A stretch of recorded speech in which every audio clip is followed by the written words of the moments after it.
Buenos días, estamos hoy con una visita muy agradable. Tengo el honor y el placer de conversar con Walter Castro, máster y doctor en economía, vicepresidente de la Fundación Libertad de Rosario y coordinador del programa Ideas de la Libertad, si no me equivoco. Así Walter, es. es un gustazo tenerte aquí con nosotros. ¿Qué tal? ¿Cómo estás? Yo muy bien, muy contento de estar acá. Feliz de estar aquí en Guatemala. Me gusta, hace muchos años que vengo, me siento muy cómodo, tengo muy buenos amigos.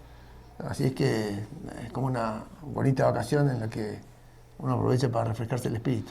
Ya habías venido a Guatemala Sí, antes, ¿no? muchas veces. No sé medir, pero después de Argentina debe haber sido el país en que más veces estuve. ¿Y qué tal? ¿Te gusta? Sí, me gusta. Pues para nosotros es un gusto tenerte aquí el día de hoy en República. Tú sos un arduo defensor de la libertad. Es una de las cosas que creo hoy en día se extraña en muchos círculos intelectuales y académicos. Y precisamente por eso quiero empezar con algo sencillo, una pregunta bastante light. ¿Qué es la libertad? ¿Qué es el liberalismo? ¿Y por qué es tan importante defender esas ideas? Eh, a ver, a mí me da la sensación, y bueno, voy a pecar porque voy a hacer una generalización, ¿no? Pero a mí me da la sensación que el liberalismo en Latinoamérica ha decidido justamente rumbearse por los andariveles de la academia. Existe, al menos en los años que yo he recorrido Latinoamérica, todos sus países, me da la sensación de que los liberales son siempre profesores de la facultad. Y a mí me parece que eso es una desviación del origen natural del liberalismo. El liberalismo es un reclamo de gente de a pie que siente una repulsa, una revulsión contra las más flagrantes injusticias que han existido en la humanidad. O sea, un liberal es una persona que no tolera que haya un sangre azul por arriba de su cabeza dándole órdenes. Y el mundo funcionó así por mucho tiempo, antes de venir a lugares más vivibles. El liberal no acepta que existan discriminaciones raciales o no puede haber aceptado nunca y de ninguna forma ni ninguna forma de esclavitud. O un liberal no encuentra ninguna razón por qué por muchos cientos de años las mujeres no votaban y no participaban de la vida civil o comercial. O que gente que tenga distintas preferencias o inclinaciones para vivir la vida como le da la gana tengan que soportar el reclamo y las molestias de otros. O sea, a mí me parece lo más normal del mundo que los individuos busquemos un espacio de autonomía donde poder hacer las cosas que nos gustan, vivir a nuestras maneras y ser tolerantes con las otras maneras de vivir de los demás. Así que no me parece que sea para profesores de economía, no me parece que sea algo que deba definitivamente o que merezca definitivamente solo un ejercicio intelectual para poder ser liberal, ¿no? Y me parece que toda la muestra que el liberalismo dio desde que fue ganándose espacio el individuo en la sociedad en contra de los órdenes opresivos es bregar por la dignidad de la persona, la igualdad ante la ley. Y me parece que eso hay que defenderlo, porque si bien existe una natural tendencia a la cooperación entre las gentes y naturalmente tenemos una tendencia a reciprocarnos favores y sentimientos y a veces bienes intercambiándolos, también existen otras personas que bueno, son más dominantes, ¿no? O que necesitan hacer prevalecer sus ideologías, y eso existe, es parte de la vida también. Pero cuando alguno de ellos entra al gobierno hay que ver cómo uno le para el carro, porque el gobierno es un monopolio de toda la fuerza pública, de aplicar el derecho, a veces de decir el derecho, de emitir moneda, de cobrar impuestos. O sea, semejante maquinaria de poder, si uno no está dispuesto a ponerle límites, como la lógica del poder es extenderse continuamente, es tornarse más absoluto, tornarse más concentrado y finalmente corromperse. Si uno no está alerta a eso, todos esos espacios de libertad que en 200 años hemos conseguido para que los frágiles, los más débiles, las minorías, los marginales vivan con dignidad, se pierden. Y como yo me siento un marginal, nada, me defiendo a mí mismo y a todo lo de mi especie, ¿no? Así que eso es lo que en general creo que es el liberalismo. Una actitud de vida por más grado de libertad y más respeto entre las personas. ¿Y por qué crees que nos hemos recluido en los salones de clase, en la academia y hemos salido de la calle, que es de donde nace el liberalismo al final? No, esa es la pregunta que yo siempre me hago. ¿Y por qué andar rindiéndole culto a algunos pavos reales que creen que las neuronas que te permiten abstraer y entender y sistematizar las cosas son mejores que los valores que te permiten vivir dignamente? O sea, mi abuelo era analfabeto y debe haber sido uno de los liberales más rotundos que yo conocí. Entonces, muy difícilmente le pudieras hacer conocer ninguna teoría del derecho de propiedad que él no sintiera en su corazón. Esto es mío y esto es tuyo, y vos no me robás lo mío y yo no te robo lo tuyo. Y vos lo tuyo te lo ganaste con tu trabajo y yo con el mío. Y no hace falta ser profesor de economía para darse cuenta de eso. Claro. Pero hay una tendencia a confundir las ideas con los valores. Y no estoy en contra del ejercicio intelectual, a ver si me puedo hacer entender en esto. Yo estoy en contra de los intelectualoides. Porque sería necio y estúpido creer que la razón crítica no vino a cambiar la vida de las personas. Claro. La razón crítica modera nuestras pasiones, sí, ¿no? Baja lo peor que tenemos de nosotros y nos pone en sintonía con los demás y nos hace aprender. Pero los valores son ideas que merecen ser vividas, no son solo ideas. Entonces vas a encontrar muchos liberales que en la universidad dicen una cosa y cuando llegan al gobierno hacen exactamente otra, porque a la hora de explicar entienden lo que es más conveniente, claro, o lo que es más sensato, y cuando se arriman al poder el calor les tira, ¿no? Claro. Entonces el liberalismo es de valores, viejo. No es que no tenga idea, pero es de valores, ¿no? Sí. O se defiende la libertad, se siente, se transpira, o se explica en la universidad como se puede explicar cualquier otra teoría política o económica. Claro. El liberal es escéptico del poder de alguna manera u otra. Definitivamente. Pero para gobernar se necesita poder. Sí. Y ese es el tema. ¿Cómo puede un liberal mantener esos valores una vez ejerce el poder? Bueno, es que el punto central del liberalismo, como yo lo veo en términos políticos, es que el liberalismo ha hecho los más grandes esfuerzos por subdividir el poder. O sea, todo el ejercicio artificioso de la división de los poderes, a ver, en un ejecutivo, en un legislativo, en un judicial, todo ese esfuerzo de las constituciones de los check and balances, de pesos y contrapesos, y que el presidente veta y que la Corte Suprema se resguarda la inconstitucionalidad y que los impuestos empiezan en el Parlamento y que después se divide el poder a nivel estatal, nacional o federal, provincial o municipal, y mejor si estuviera más descentralizado. Cuanto más atomizado el poder, más te obliga a negociar. Uh-huh. Y la negociación, el comercio, lo que los griegos llaman la catalaxia, que también incluye el esfuerzo de hacer a los enemigos amigos, es esa búsqueda del consenso, de la moderación en derredor de un criterio de justicia que nos permita vivir tranquilos, sin andar a los golpes. Entonces, la mejor manera de conseguir eso es, bueno, obligarnos a negociar nuestros valores, pero también nuestros intereses. Uh-huh. Y si hay muchas personas que pueden ejercer su cuota parte de poder en esa negociación, la resultante no va a ser nunca ni el poder absoluto, ni el poder concentrado, uh-huh, ni el poder abusivo, ni el poder corrupto. Uh-huh. Pero hay que hacer mucho esfuerzo para que el poder que tiende todo el tiempo a hacer eso que te estoy diciendo se mantenga a raya. Sí. Mucho esfuerzo. Y al final, el interés individual es difícil que prevalezca por encima de esos valores, o por lo menos eso nos diría la teoría, pero en la práctica parecería que tenemos una pequeña contradicción. ¿Cuáles crees que son esas limitantes que tiene el liberalismo teórico en el mundo real? No me gusta a mí plantear que hay un liberalismo teórico y hay un liberalismo real. Hay un goce de la libertad, y la libertad requiere responsabilidad individual. Este es el punto. Pero a mi manera de ver, la economía, las personas, nos movemos por autointerés. Eso viene del instinto de supervivencia, es decir, una persona trata de que le vaya mejor, trata de salirse de los problemas, trata de conseguir lo mejor para sus hijos, sus amigos o lo que fuera. Y el autointerés es lo que te lleva a progresar, inclusive profesionalmente. Es decir, me interesa o ser mejor o estar mejor, pero el motor de las personas es el autointerés. Ahora, si ese autointerés se desenvuelve dentro de reglas justas, al fin del día, cada uno, para que le vaya mejor, tiene que estar sirviendo al que está enfrente. O sea, un comerciante si las reglas son fair play, si no se vale hacer trampas, si no se vale robar, si no se vale estafar. O un empresario tiene que estar pendiente de lo que el consumidor le pide. Y no es que él quiera salirse con la suya, él tiene que venderle lo que el consumidor le pide. Y cuanto más competencia, más atención hay que prestar al consumidor. O sea que si las reglas son fair play, el autointerés se revuelve en beneficio de la gente. No porque haya un espíritu benevolente, sino sencillamente porque para ganar plata necesitas atender bien a tus clientes.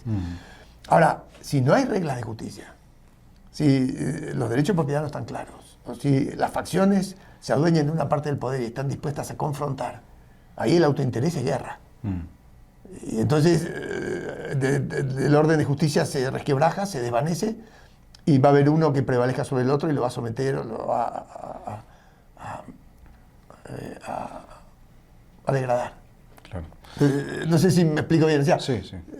Del autointerés no es que sea bueno ni malo. Dentro de la regla de justicia funciona de una manera, y si no tenés regla de justicia funciona de otra manera, igual que la diferencia.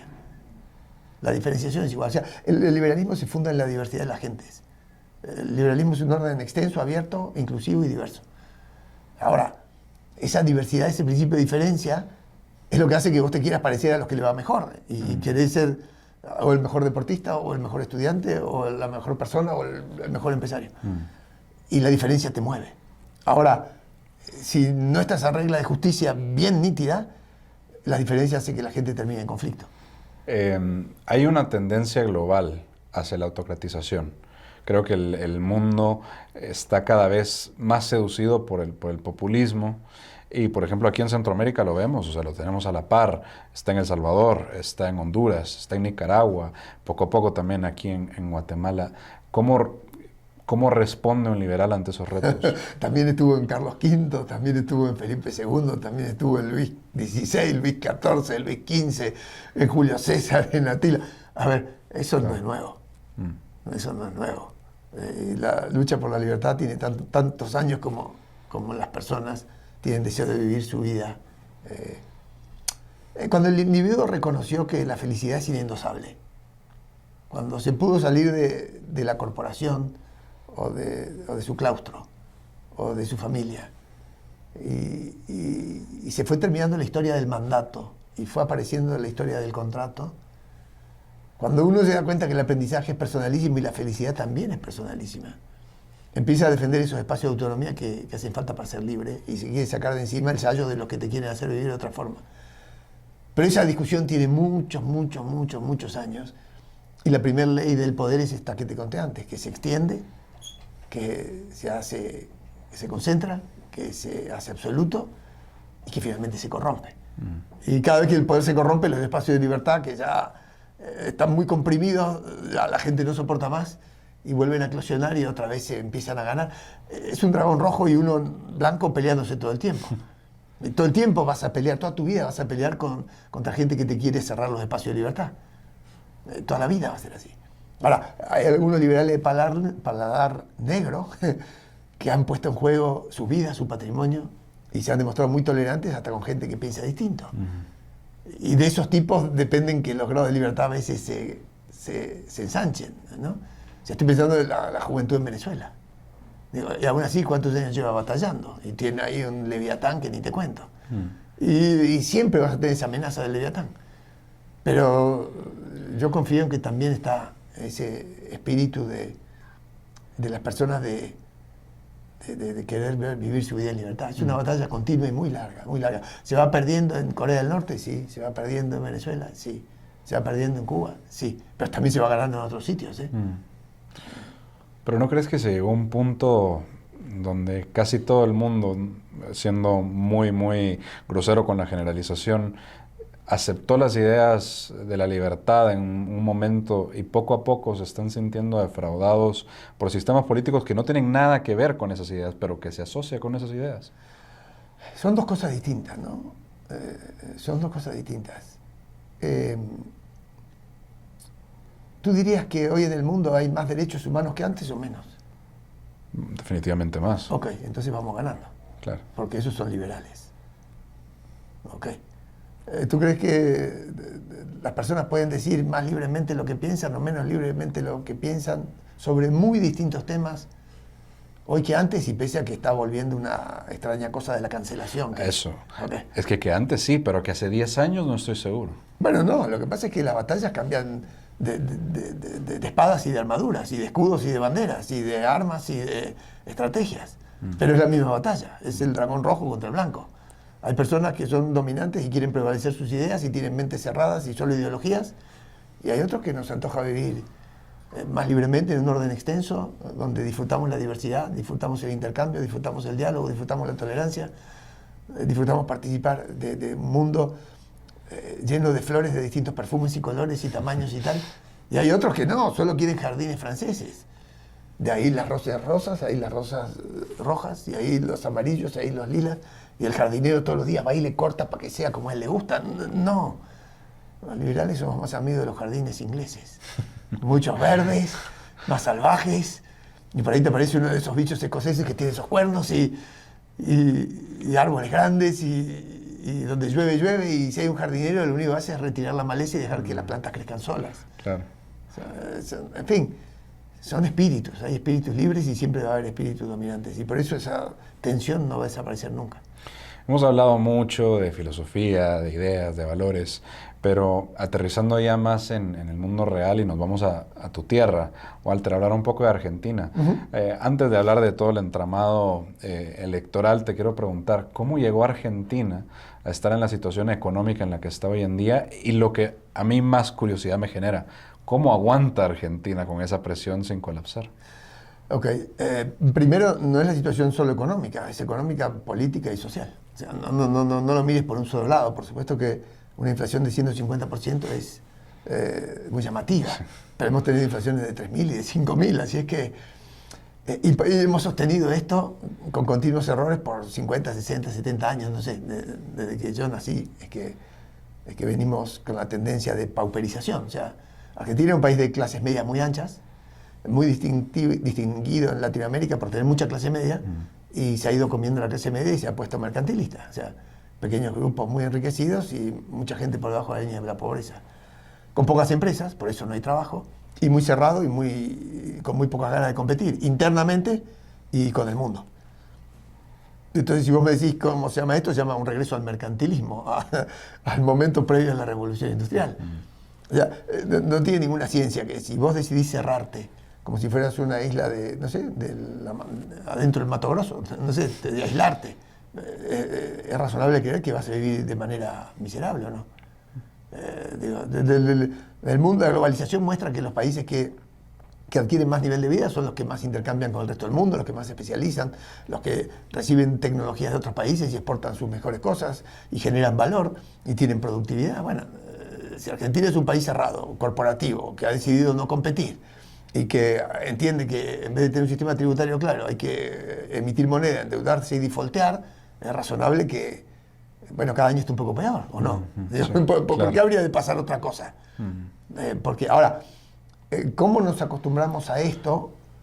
Es una buena pregunta, pero justamente hay una cosa que se llama funcionalismo, es que la gente baila al ritmo de la música que le toca.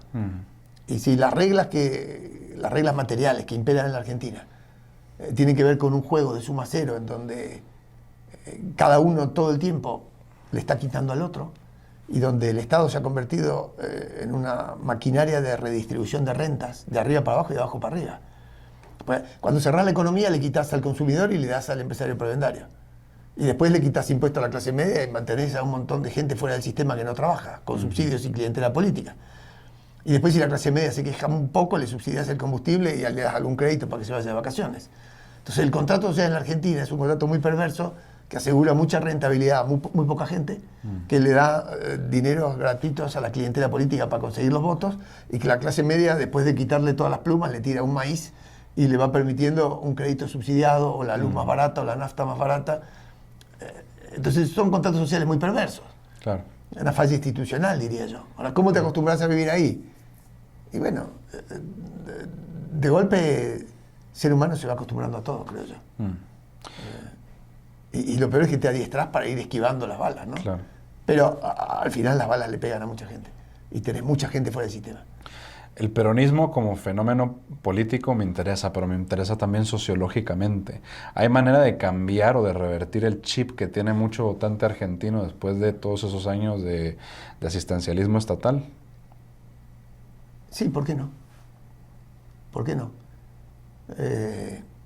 Menem fue peronista y al fin del cuento 3, 4 cosas permitieron una gran modernización en Argentina, salvo que la terminó al modo en que siempre se terminan las cosas en Argentina, es decir, se malogran porque el que tiene el poder se quiere quedar con todo el poder y se quiere reelegir para toda la vida y se quiere perpetuar. O sea, eso es muy de los caudillos, muy del Río de la Plata, muy de toda Latinoamérica. O sea, el caudillismo es el antecedente directo e inmediato del peronismo. El peronismo está siempre gobernado por un caudillo y donde hay uno no hay dos.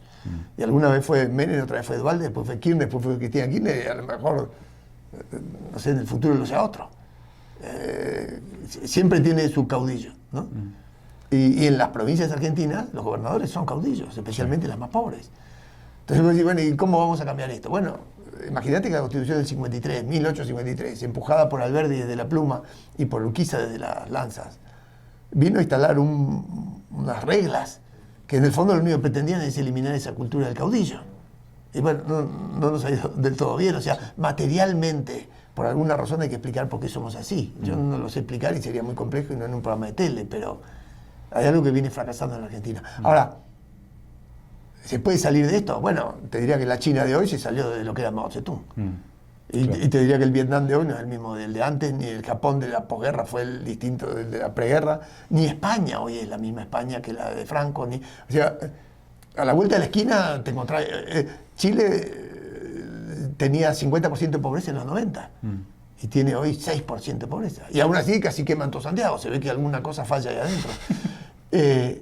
No es muy difícil hacer futurología de lo inexorable en las ciencias sociales o en la política o en la economía, no. Yo tiendo a creer que siempre hay esperanza, sí. Con la victoria de Javier Milei este domingo, sorpresiva, creo, históricamente inesperada, hay mucha esperanza de un cambio en Argentina. ¿Crees que Javier Milei puede impulsar todos los, bueno, no todos, pero por lo menos gran parte de los cambios que propone?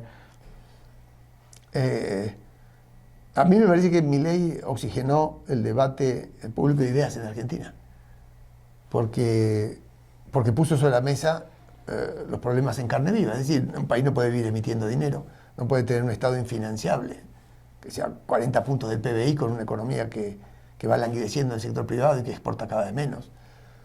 Y también puso sobre la mesa que bueno, a veces las oligarquías políticas se acomodan en sus sillones muy a gusto y al fin del día están pensando más en su plato de comida que en ver cómo resuelven los problemas de la gente o generar las oportunidades para que la gente resuelva mejor sus propios problemas. Pero nosotros llegamos a una situación en donde la crisis ya resulta inevitable. Cuando vos te das cuenta de una crisis es cuando ya no podés hacer nada. O sea, la crisis solo te avisa que te llegó el momento de pagar la cuenta de todo lo que hiciste mal. O sea, no es que los gobiernos dicen, bueno, ahora vamos a hacer un ajuste y vamos a corregir esto porque se me ocurre. Lo hacen porque ya te pusieron la factura en la mesa. Y eso alguien lo va a pagar. Lo tendremos que pagar. El tema es qué parte pagará cada uno y cómo la gente que tiene un entusiasmo y una esperanza por salir de esta crónica pauperización, le das la mala noticia de que todavía falta hacer un rato de ajuste. Entonces, no vas a salir de la inflación en un día, no vas a poder mantener un tipo de cambio razonablemente bajo, el salario real en dólares va a caer de todas maneras. Pero esto no es por lo que haga el gobierno actual, es por lo que hiciste hasta acá. De eso no hay modo que te salves. Ahora, ¿cuál es la estabilidad política que tenés que conseguir con la gobernanza para llevar adelante esas transformaciones que te permitan digerir ese ajuste, ese sinceramiento y encauzar el país hacia un sitio donde se homologue con el mundo y se vuelva normal, como Perú que no tiene inflación, como Guatemala que no tiene inflación, como Chile que exporta mucho, como Brasil que exporta mucho, como Uruguay que tiene estabilidad política. En fin, todo ese desafío de gobernabilidad es difícil porque la Argentina ha demostrado ser y seguir siendo un país polarizado. Si no tenés ciertos consensos básicos sobre los cuales no se puede estar discutiendo todo el tiempo, que si privatizás la aerolínea argentina, no, que la estatizás. No, que si recortás un poco el gasto público, lo haces razonable, no, que lo expandís. No, que si vas a aceptar inversión extranjera, no, que vas a hacer un default. No se puede estar discutiendo todo el día si uno es de River o de Boca. No se puede. Y entonces parte de nuestro pasado reciente y largo y de nuestra inmadurez política, y ojalá el susto de esta crisis nos haga reflexionar que Argentina tiene que dejar de pretender ser un país tan distinto, porque le va mal. Dejar de querer sobresalir por cualquier razón y hacerse más parecido a países donde están nuestros abuelos, a España o a Italia o a cualquier otro país donde las cosas son más sensatas. Claro. Bueno, van a saber si la opinión pública y la gobernabilidad y la sensatez para gobernar permite ir por esta senda que Argentina hace rato no transita. Bueno, no sé, es toda una gran incógnita, ¿no? Mejor destacar por el fútbol, ¿no? Bueno, estuvimos muchos años sin poder hacerlo, ¿no? Pero la Argentina es un país tan exuberante, tan extraño, tan llamativo, que los festejos del Mundial tampoco son de este planeta. No, tampoco son de este planeta. Entonces, si no, ¿cómo se vive con 150% de inflación? Bueno, del mismo modo que con 20 millones de personas en la calle porque ganamos el Mundial. O sea, es un poco todo de la misma cosa. ¿Sí? Última pregunta, Walter. ¿River o Boca? Bueno, estábamos hablando de eso recién, ¿no? Sí, pero contamos. Si en eso se puede ser categórico. Sí. Bueno, yo iría por River. Muy bien. Sí.